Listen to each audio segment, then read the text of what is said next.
Here is a question. Read it carefully and think about the answer.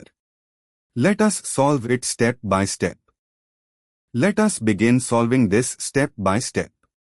The structure contains a cyclohexane ring as the main cyclic framework.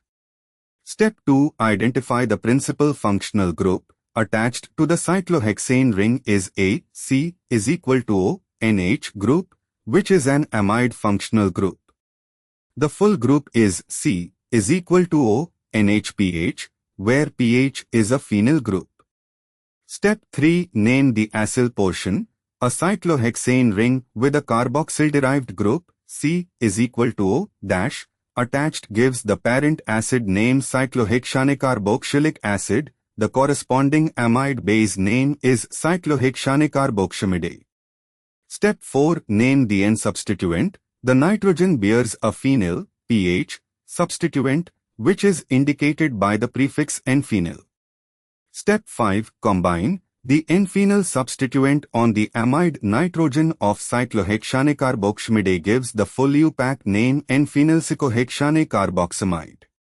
No other options are present to eliminate. Therefore, the correct answer is N-phenylcyclohexane carboxamide.